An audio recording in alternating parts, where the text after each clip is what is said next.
Hey everybody, what is going on? So, the time has finally come when I am going to dig into my grandma's coin collection. She was a great lady. She lived to the ripe old age of 98. She was born in 1912. So she's no longer with us, but this is what she accumulated over those years. It's not the biggest collection, not as big as mine, but she did a pretty good job. So let's dig into it and see what we've got. So, got a Liberty coin there. I saw Morgan in there. Morgans, Eisenhowers, pennies, Sacagawea dollars. Got quarters, half dollars. Looks like a lot of silver. Old quarters, Walking Liberty, Franklin's. Yeah, I'll start sorting through it, get everything out, and give you a better look. All right, well, I teased doing this video quite a ways back on a short, and then I just kept thinking about how I was going to end up doing it. Wow, that's an old bag. Because there's a lot of coins to go through so methodically like I tend to do on my videos, so either I'm going to make this a lot quicker, or I might have to break it into two parts. So you'll probably know in the title and on the thumbnail what I ended up finding. So basically we've got Eisenhower's here. We got a Morgan, another Morgan, Eisenhower. All right, I'm gonna take a quick look at them and let you know if there's anything special that stands out. All right, guys, so unfortunately, I checked for VAMs, varieties, all that good stuff. Didn't find anything on any of them. They're all, rather poor condition. I'm not even gonna try to take a whack at guessing what they are condition-wise, but you can tell they're obviously not great. So I've got a 1901, an 1890 O, and a 1883 Philly. All of them in this condition without any special variations are roughly about 30 bucks a pop, 20, 30, something like that.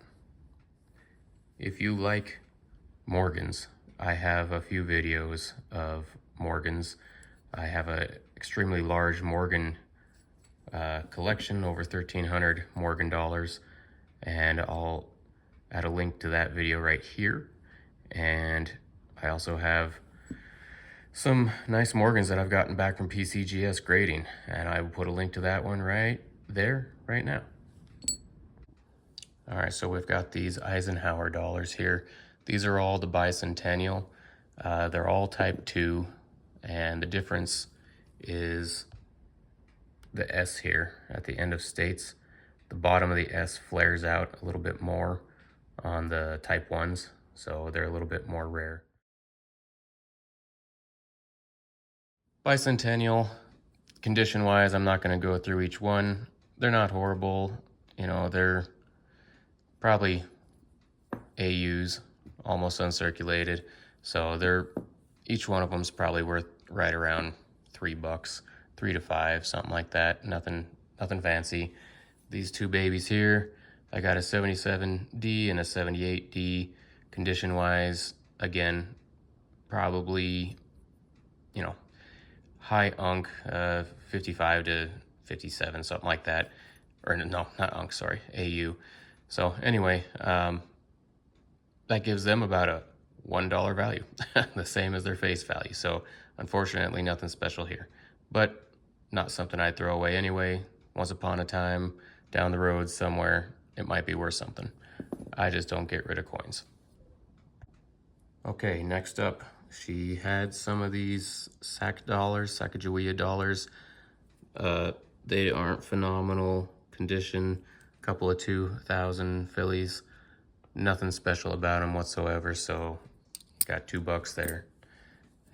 Presidential dollar, same thing. Nothing special, so another $1. Have this Ronald Reagan solid 24 karat gold inaugural medal.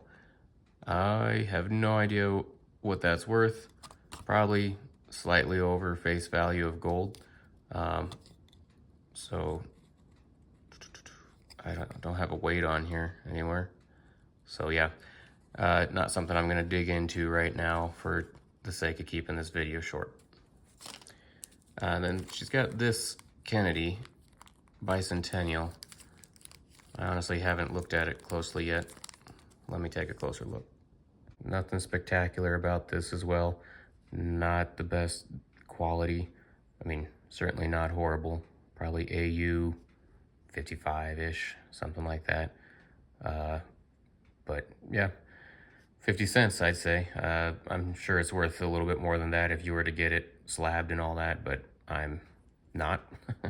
I'm looking for something that really stands out. So should probably put that in that baggie just because it was a bicentennial. All right, we got a baggie full of, well, almost completely full of Memorial Lincoln pennies. Got a couple nickels in there, not sure why. I will dig into it. Let me just get these two nickels out of the way real quick. There's a 78D and a 86D. No full steps, no special varieties, so not sure why those were in there. All right, here's all the pennies sorted out into different years.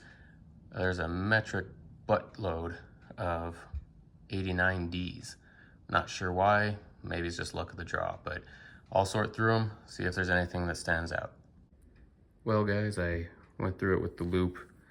The only thing I found in all those was this 87D. It's a double mint mark on it. And then I've got these two 84Ds. Both of them are double mint marks as well. However, on the 84D, PCGS doesn't even have a listing for a double mint mark. So I couldn't send them in for a variety if I wanted to. And this one here is actually, you know, in the condition and everything, the coloring, maybe like 30 bucks. So not worth sending in, but still cool to find, you know, something with some variety to it. All right, so I'm gonna crack these open because honestly, pennies kind of bore me. So I love the Walking Liberty $50. That's probably my favorite $50 design. Looks like, might get lucky, this might be a roll, full roll of them. It's looking like they are. All right, let me sort through them, see if we got anything good. So here we go. We got 34, 37, 38, 41, a whole stack of 42s, 43, 44, 45, 46. Oh, yeah, there we go. 45s and 46. Mostly 44s, no, mostly 42s and 44s, and a few 46s. I'll go through and see if there's anything that stands out. Well, unfortunately, there was only one that I got out of there that is worth a little bit more. 1938D. I think the grade is between a 15 and a 25, according to the pictures on PCGS.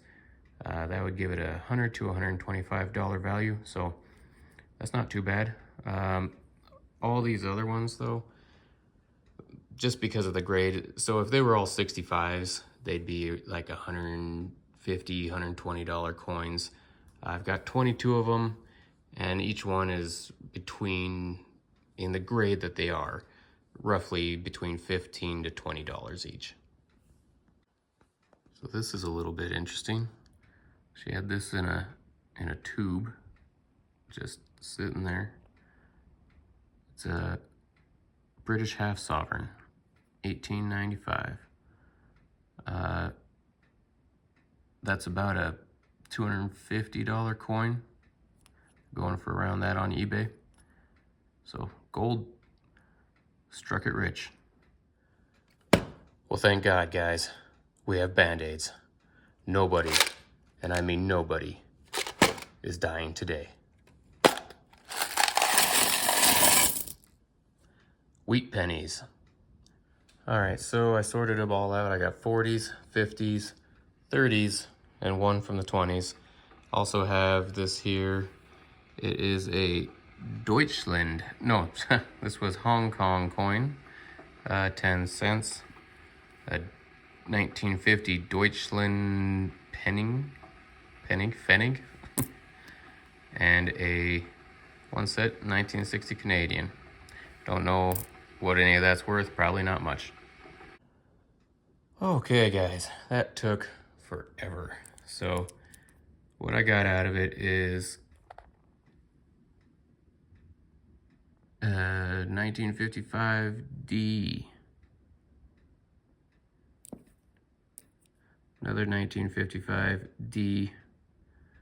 But if you see here between the B and the E, there's a, looks like a chunk of copper, like extra metal.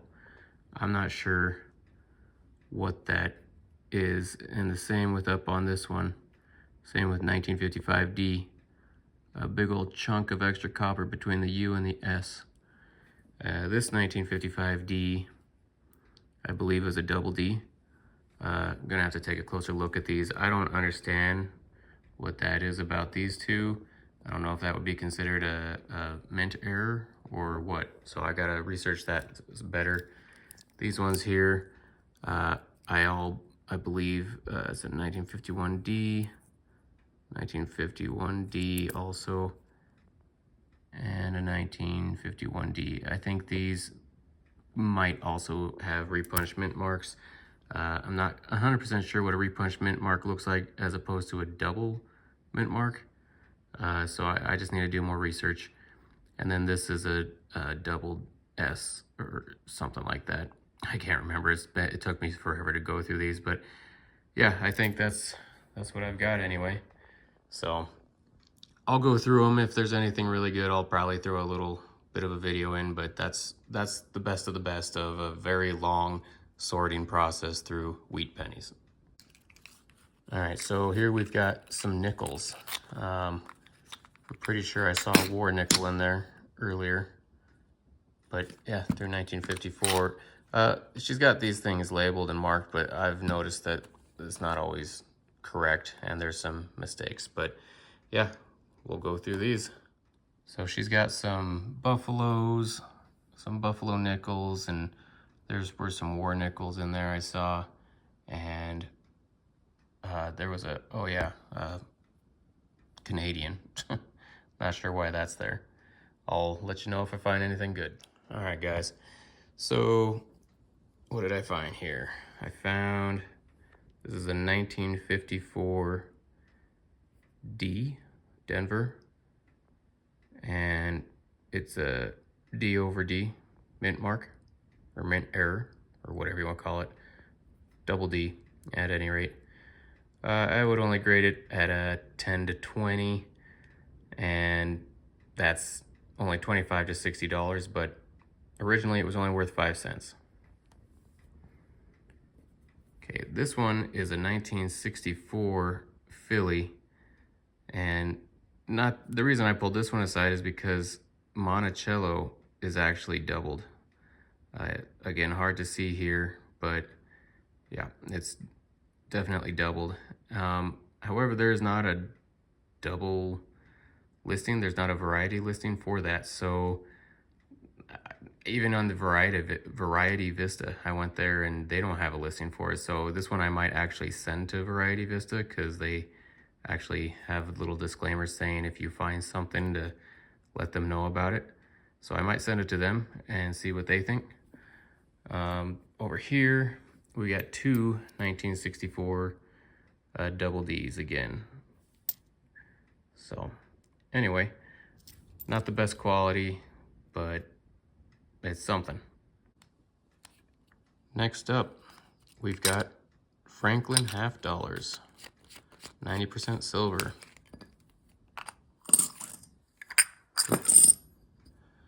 So again, all heavily circulated, but let's see if there's any varieties or anything that stands out. All right, guys, so right away, starting off with 52s, and I think Is it this one or the other one?